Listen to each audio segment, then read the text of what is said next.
Hello, everyone. This is Team A6 at Juan Consulting, and my name is Justin Hardy. I'm Matthew Jones. My name is Paul Kim.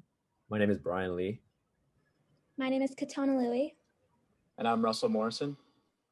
And we will begin with an agenda. So we will first introduce our organization, move into the research data, the OB theory we think applies to the data created, and then to our proposed solutions. So here is our organization. The organization we have decided to research is a UW club known as Connection, a Christian-oriented fellowship. The organization's purpose is to serve as a place where students can gather and engage in fellowship with others. Connection is open to all students, as welcoming to members and non-members alike. Many of the leadership positions are held by current UW students. The problem Connection currently faces is a severe decrease in attendance during the COVID-19 pandemic. Connection's events before COVID has attendance numbers around of 100 people, yet current attendance figures are a fraction of what it used to be, numbering around 10 to 20 attendance per event. This problem is significant, as Connection heavily relies on its attendance in order to foster its friendly environment. In addition to studying how to improve participation, this gives us as students the opportunity to study the reasons for lower participation in an organization. Through knowing these reasons, we could potentially prevent lower participation in our future workspaces or organizations. Matt will now talk about some of the data we have gathered. Thank you, Paul. So to try and understand this issue a little better, we sent out surveys to find some quantitative data so that we can find correlations between actions of the group and results. Our surveys were sent to 4 attendees and 4 staff members of the organization, and we will now discuss the summary of that data.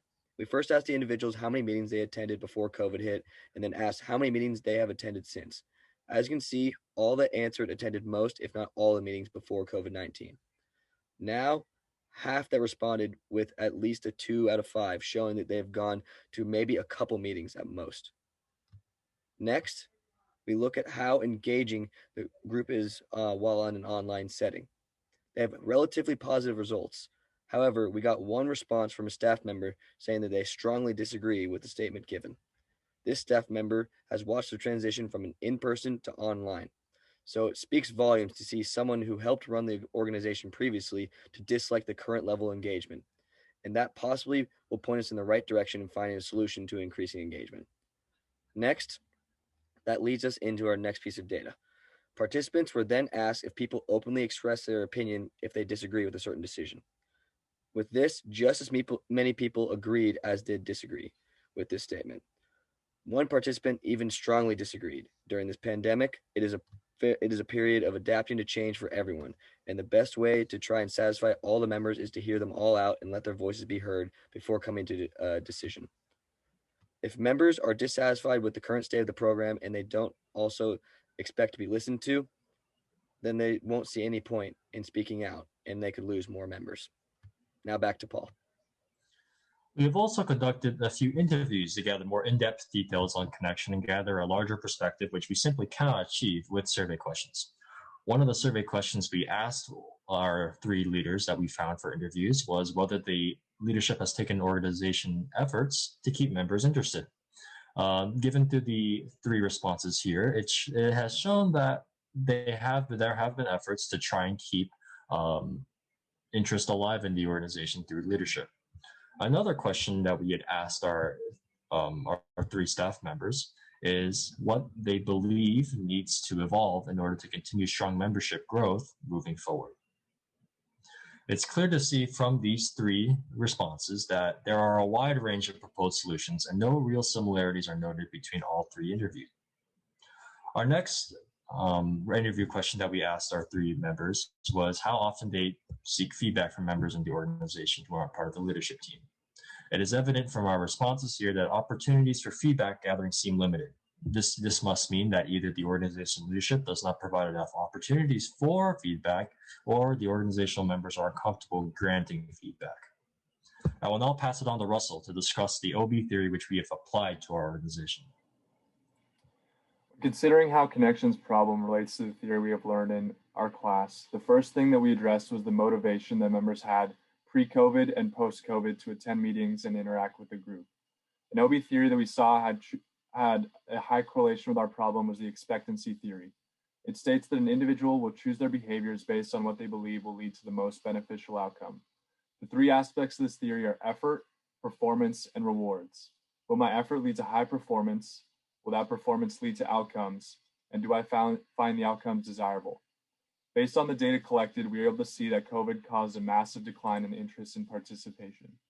Pre-COVID, members were rewarded for their effort of attending and interacting with the group by being able to connect with other people in person. While technology has opened a new realm of possibilities in terms of communication, there are factors inherent to virtual interaction that limit its ability to promote the same level of rewards as traditional face-to-face communication, or as Paul mentioned, fellowship. Research from McGill University in Quebec found that interactions mediated by technology are less satisfying than in-person interactions. By being pushed online, Connections members have seen a decline in their rewards for the amount of effort they put in. With the less desirable outcome of interacting via technology being the cornerstone of Connections' adapted activities, the balance aspect of the expectancy theory for organization members has severely declined. I'll now pass it off to Katana to tackle another aspect of the OB theory. Thanks, Russell. From the expectancy theory comes another organizational behavior concept that connects as this organization's members were expecting to gain some type of value out of this organization and had a specific type of commitment to their expectancy.